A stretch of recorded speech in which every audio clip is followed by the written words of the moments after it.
Sa Baklita! With Tita Cora and Kapitana Sisa. Same, pero iba. We are still number 106.7 Energy FM. Pangga, wag mong sabihin radyo. Sabihin mo. O, diba? Alam mo, nakakatuwa yung taga-sigaw. Bakit? Hindi napapaos. Diba? Kahit pa sabihin mo ang tindi ng sikat ng araw, hindi natitinig ang boses. Nag-iyakan na sa ano dati, hot story. Tama, Siya, oo. energetic pa rin. Tama, ganun. Because we're Energy FM. Oo, hindi siya affected sa mga nangyayari. Basta tili lang siya. Isa pa nga, Palatili talaga itong si Fer. anyways, mga bangga, kayo ba tuloy pa rin mo nakatutok sa amin? Ako pa rin po si Kapitana Sisa. At ako naman ang tumitinid din na si Oh. Tita Cora. Yeah. At ito ang Baklita sa Woo Woo Woo! Hello pa rin po sa inyong lahat. At syempre sa mga nanonood via our Facebook Live. Of course, hello po sa inyong lahat sa mga kaipanig ng Metro and Mega Manila at sa buong mundo. Hello po sa inyong lahat dyan. At syempre sa mga nakikinig ng mga pampublikong sasakyan. Hi po sa inyong lahat. Mag-iingat po kayo, Kuya Driver. Kaya nga. Diba? Sana may baong kayo laging pampainsan ng init. Correct. Wow. Huwag kayong mag-alala, ilang linggo na lang magtatag-ulan na kasi nga di ba sinabi ng pag-asa, Nasa, alam mo yun? Mayo daw ay may darating ng mga bagyo. Oo, sinabi yan kay Lindsay ng pag-asa. Diba? Ano mo naman tropa niya yun eh. Correct. Yung karabing elbow niya. Yung mga Tsaka mare, may kapangyarihan si Lindsay. Ano? Si Lindsay ay may kapangyarihan na malaman ang lagay ng panahon. Oh, yung Tara. Oo, gaganon lang yan sa likod ng tenga niya. Nangangalang ba siya gano'n? Hindi, sa likod ng Malalaman tenga. niya kung nasaan ang bagyo. Tapos sabi niya, ha? Gawa-ganon. So sabi nila, hindi baliw si Lindsay. May radar si ate mo. Playtime. Hindi, hi Lindsay. Hi, Lindsay. Mwah! Kung saan ka man patungo, mag-iingat ka, girl. Oo. Pero eto na nga, di ba? Ibigay na muna natin ang kaswertehan para sa ating mga pangga para sa araw na ito. Para sa ating pangga, Bingo Plus Panalo. Hatid yan sa atin ang Bingo Plus. Bingo sa saya, plus sa panalo. Bing, bing, pasok! Pangga Bingo Plus Panalo! Oha! Go, Bing Bing! Go, Bing Bing! Go! Hindi pa po si Bing Bing. Si Tita Cora po yung nakikita nyo. Ayan. Ayot ka talaga. Hindi kasi nag-go-go Bing Bing ako. Ayan, o, diba? Sumakto lang. So, alisin muna natin. Sabi nila, Oh. bakit mukha naman babae si Tita Cora pero yung nag-ano ng bola, parang the design is very tito. Walang kasarian, Oo. diba? Na nakakaloka. Uy, mga panggaan, tabayanan nyo po dahil ang pagbubunot po ng aming numero ngayon kailangan po ninyong tandaan dahil mamaya po sa programa ni Kuya Chico, kung sakaling matapat, Nox, but parang iba yung dinudukit-dukit mo dyan, may patirig-tirig ka ng mata. Anong dyan Anong hinalukay mo? Sinasaniban ako ni Janine Togonon, Ay, 22, Taray, Philippines. oo nga, diba? One of the major presenter ng Miss Universe ang At Bingo nakikita nyo ngayon sa mga TV screen May 22, Miss Mall of Universe Asia Philippines. Arena yan Pero Yes. yun na nga, itutuloy ko muna mamaya sa programa ni Kuya Chico sakaling matapat ang ruleta. At sa programa ng Baklitas, kailangan mong tandaan ang numero na ito para ikaw ay magkamit ng 500 pesos sa mga nakikinig sa mga radyo. Ayan, tumalembong. Tapos sa mga nanonood via online, ayan, dapat lang po ninyo pakatutukang mabuti habang hinihimas-himas ang Tumitirik-tirik si Grabe. Tita Cora. Ang ganda ng kuko Naiinis ako sa'yo. Hindi naman Ay, pakita mo na, nakakaloka. Ayan po yung numero para sa araw na ito ay number 31. Ayan, sa programang Baklitas, mga pangga, 31 po ang Bingo Plus Lucky number for the day. Yes. Na kailangan ninyong tandaan at hulaan mamaya sa programa na Conscious. Na Conscious ang Magagwantes bakla. ako bukas. Hindi ako nagpa-pedicure, manicure. Tatlo lang ang Oo. daliri ng bakla. Ang dami namang kahapon dun sa Magnolia. Kaya tamad ako. Ang daming mga Oo. nanay. Nakailang crepe ka, sabi mo. 2. Sarap. Ay, nako, nakakaloka. But anyway, sulitin lang po natin ang ating Bingo Plus lucky number for the day sa programang Baklitas ay 31! Ayan, kaya ulitin ko lang din ha, mamaya ang tabayano niya sa programa ni Kuya Chico. In the meantime, ang ating Bingo Plus Panalo ay hatid sa atin ang Bingo Plus! Bingo sa saya, plus sa panalo! Di ba, ginagaya mo? Oh. Mapapagod ka. Baka gumagano mo. Pero eto na. Oh. Dumako na tayo sa ating chikahan for today's beach. Ay, ayoko. Bunot pa tayo sa natsari. Sige. Sige hanggang mamaya kay Gandang Kara, bumunot ka ng bumunot. Ay, hindi. Programa niya na yun. Diyan na naman yung mga basher. Oo nga. Diba? Anyway. Ano ng chika mo? Eto ang chikang nasagap ko for today's video. Anek La Barba. Kasi Mare, naloka nga ako dahil nga 'di ba nung Saturday Ganon. habang ingay talaga ng background music. Ayan. Ayan. Kasi Mare, ganito ang chika. Oo. Nanood ka ba ng Showtime nung Saturday? Hindi. Asa ka ba nung Saturday? Hindi ko nga din alam nasaan ba ako. Baliwag yung bakla.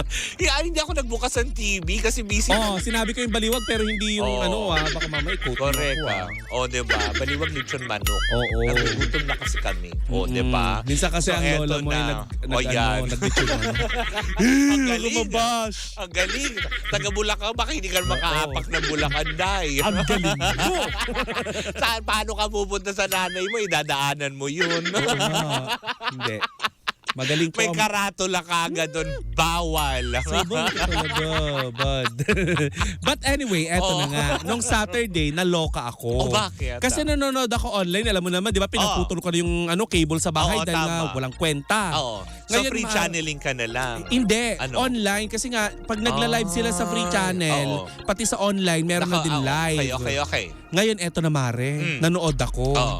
Nung time na yun, Mare, sa opening ng It's Showtime, after nun, ay, si bakla. Ganon. Si Papit. Dali, tapos. Chika. Nalaloka ako sa ulo mo. Bakit Gumagalaw ba? ng kusa. Naglalak ako, chika. Go. May hinihawi. Tapos yun na nga, ang chika, Mare, ganito. Makikita mo sa comment section yung mga tao na nanonood, lalo na yung mga OFW. Naloka sila nung inintroduce, Mare, yung mga magpo-promote ng show. May nag-promote ng show na hindi inaasahan ng mga tao. Sino ito? Si Buboy Villar at ang kanyang mga kasama sa Running Man PH. Ay, kasi sa ABS-CBN pinalalabas yun. Tama ba? Hindi, sa GMA. Sa GMA. Okay. Yes. Since di ba ume-ere ang It's Showtime sa GMA 7, so dun sila nag-promote. Yung Toroy. Tapos, Yes. Syempre, parang awkward. ay may mga pasample sa ayan. May mga pasample. Oo, bukod sa awkward, Mare, ang nakakaloka dito, sabi ng mga netizen doon, lalo naman nagko-comment, pinasara na nga yung tahanang pinakamasara. Pinakamasaya. Diyan naman siya magpapasara. Gumaganyan. Ang daming mga basher. Uy, nag-guest lang naman para mag-promote ng programa. Yes. Kasi yan yung deal ng ABS-CBN. May mga chika pa. Sunod daw si Paulo Contis naman na daw ang magpupunta ng It's Showtime. Bakit? Baka mag-promote din. Kasi Kamalin. nakapirma pa rin naman sila sa Nakapirma sila under Tape. Under tape, hindi under GMA. Malay mo naman magkaroon pa ng show ang tape ulit sa GMA. Diba? Soon.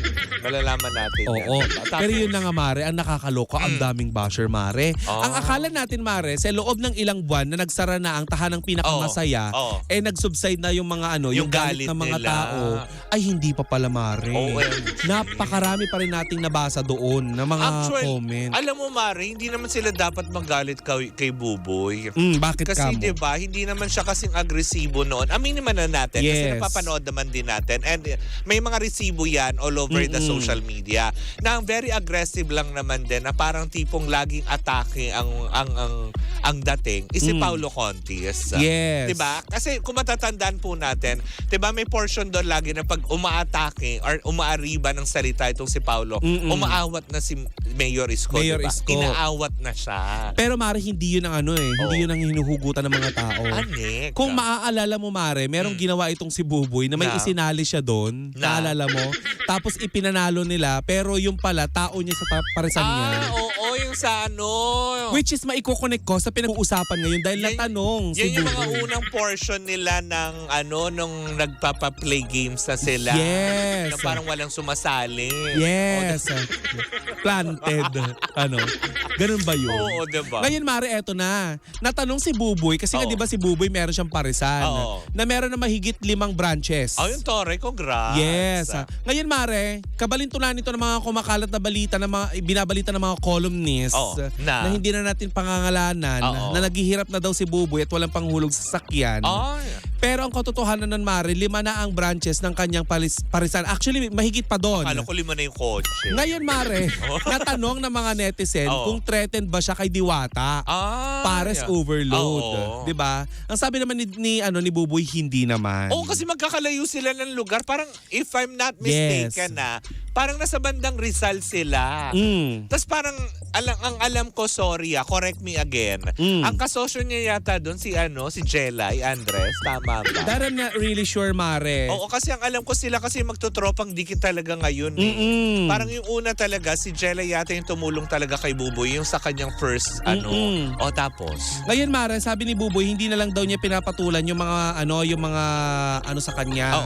Yung mga pambabas sa kanya. And Mare, ito ang sabi, 14 na pala. Ang alin? Ang branches. Ay, wow, hindi 5. Hindi 5. Ay, ang toro. Kasi more than 5 sabi. Pero itong may sa akin, 14. 14 na ang parisan ng book na pagmamay-ari niya. Sabi. So hindi na pala, talagang Parisan kahit ni naman Bok. na sinong negosyante, hindi ko na rin kailangan din na, alam mo yun, makipagkompetensya. Yes. Kasi negosyo naman yung hanap nila, hindi naman popularity. Kasi kung popularity, tapos wala namang kumakain sa'yo, paano ka, di ba nga, nurse? Correct. Samantala, Mare, ang Running Man PH or ang Season 2 Running Man PH, Mare, ay ipapalabas sa May 11 and 12. Ay, ito na yun, sa Sabado. Yes, at papalitan nito yung Daig Kayo ng Lola Ko at nung isa pang palabas ng GMA7 sa naturang istasyon. Ay, nakakaloka. Yes. Buti walang nagtanong sa walang nagpabirong tanong kay Buboy na, how does it feel makabalik sa noontime? Wala naman. Alam mo, hinihintay ko nga biruin siya ng mga host ng It's Showtime. Tipong, anong feeling makabalik? Tapos may mga nakikita ko doon na comment. Or siguro very sensitive lang yung mga taga-Showtime. Oo. Diba? Na ikino-compare nila yung mga yung mga tao, yung mga artista ng DOS sa sa mga taga-GMA. Sinasabi nila pilit na pilit daw yung connection. Pero hindi ko naman nakikitaan. Oo nga. Lalo na si Michael Daes, grong gwapo pa rin. In fairness, hindi parang sila naman talaga niyan nung first season. Actually, napapanood ko yan na dati, although sa YouTube na nga lang. Yung mga yung Running Man na yan. Yes. Diba may mga times na nasa Korea sila, diba? Yan Actually, yun. Mare, itong Running Man PH ay reality show siya na nanggaling talaga sa South Korea. Tama. Sabi yes. Diba? Na nakakaloka. Sila yan. Isang variety show kasama from niya pa South niyan Korea. dati sila Glyza De Castro. Andun pa rin sila. Ay, talaga? Ang galing. Si Miguel Tan Felix. Sila pa din. Yes. Wala naman nadagdag. Mayroon, may mga nakikita tayong mga, alam mo yon, bago. Oo, may mga galing ng GMA7. Pero at least mga original pa rin ang Running Man na ito. Kasi ngayon nakakatuwa nga ito talaga. Season 2. Correct, diba? Galing In fairness, wag na lang na natin kutsain kasi siguro naman din for Buboy, diba? Unang-una siguro doon sa parisan issue. Siguro the reason why maraming tinatanong lagi, maski nga si Rosmar, diba, na sinasabi ngayon. Actually, lahat naman din tayo may kakayanang magtinda. Sabi nga ni Diwata, sa palengke nga, tabi-tabi nga yung nagtitinda ng baboy. At saka si Diwata kumakain mismo sa parisan na malapit sa kainan niya. Diba? Yung mga ganong aspeto. So, ba't kailangan natin pagsabong-sabungin? Hindi ba tayo pwedeng maging masaya sa kanila kasi may negosyo? Oo. Uy, alam mo ba, may kaibigan ako nagpunta sa parisan ni Diwata. Oo. May mga pagkakataon daw na ayaw na niya magpa-picture. Itagaw natin sa pangalan. Gandang kara. Napanood ko din yung vlog niya yun. Hindi na daw pwede magpa-picture kasi nga siya ang busy sa trabaho. Feeling ko Mara sinabihan siya ng ibang influencer. Kasi kung maalala mo yung nangyari kay Madam Inuts, di ba? aminin natin, marami ang umabuso sa kasikatan ni Madam Inuts. Oo, madami nag-ano. Dahil Diba? syempre, wala naman di kaalam-alam yung tao. Diba? Maraming nag-feature sa Correct. kanya. Ngayon at si Madam Inuts, medyo lumalaylay yung karir, hindi naman walang gustong matulungan. umata. Oo, hindi naman matulungan ng mga taong dapat ay tinutulungan siya ngayon. Diba? Yung mga taong nagsabi rin sa kanya na, uy, dapat ganito, dapat ganyan, dapat gano'n. Pero siguro dapat i-maintain na lang ni Diwata yung, alam mo yung kung paano siya tinanggap at magbubukas pa naman ang PBB. Diba? Ba't papasok siya? May mga napapabalita. May papasok daw si... Ito hindi natin sure na baka ipasok si Diwata sa Ayan, sa PBB. taray. Ay, bukas po ang aming komunikasyon, ang aming istasyon kung gusto diba? pong linawin ni Diwata ang fake news na yan. Sa clarification na ito, Oo, kung diba? ikaw ba talaga ay papasok sa PBB. Correct, diba? Na nakakaloka. Pero syempre, diba? Yun nga yung sinasabi natin. Hayaan na lang po natin magtrabaho ulit. Katulad si Buboy, diba? Nagpunta naman siya doon para mag-promote ng programa under GMA7. Huwag nyo namang ibas yung tao. Oo, kawawa naman. Gusto lang naman magtrabaho ng tao. Hindi rin nila kasalanan kung bakit nagsara yun. Actually, biktima sila. At hindi rin naman namamalimos yung tao sa inyo. Tama, diba? Para matamatahin natin. Kaya nga. Hayaan Kung na naliliitan natin. kayo kay Buboy, Oo. maliit talaga siya. Diba? Kaya nga Buboy pa rin siya hanggang ngayon. Diba? As in, tsaka may choice naman po kayo na hindi panoorin. May choice din naman kayo na hindi kumain sa kung saan man, diba? Baka choice nyo pa din yan. Pero wag po na po tayo magbigay na kahit anong komento tungkol doon. Correct. Diba? Ay, nako. Well, in the meantime, maraming salamat sa inyong pag-antabay sa amin. Doon po sa mga gustong mapanood dito mamaya on TikTok, may replay po tayo. And of course, sa ating YouTube channel. Sa lahat ng ating team replays, magandang araw po at hello po sa inyong lahat. Uy, Mare, babati lang ako bago tayo Gora, magpaalam. sige, go. Batiin ko lang ang Lola Nenas, Mare. Ay, hello, Tita Yes. Alicia Balatbat. Si Tatay Deo na nasa New York at saka yung jowa niya. Ayan. Deo Edrenal? Hindi. Tatay Deo. Tatay Deo. Hindi makalma, Oo. pero Ay, sorry po, sorry. Hindi. Ano ba? Si Tatay Deo, basta sa New York siya. Hello po. Oo. Ayan. Tapos yung kanyang jowa. Ay. Tsaka si Dek na nanonood sa atin ngayon dyan sa Dubai. Diba? Hello Dek. Mabuhay ang lahat ng ating mga OFWs na Yes. sa iba't ibang parte ng Ang mga mundo. matitikas. Yes, diba? At syempre kay Cathy Amos, ang reyna ng Australia. Mare. Ang rampadora. Yan. Busy lang ang lola mo, diba? Nakakaloka. Anyways, maraming salamat po sa inyong paggantabay. Muli po ako si Kapitana Sisa. At ako naman po ang yung Tita Cora. And we are still same pero iba. Tuloy-tuloy pa rin po ang ating tugtugan. Syempre dito po lamang yan sa number 106.7 Energy FM. Panggawag mong sabihing radyo. Sabihin mo!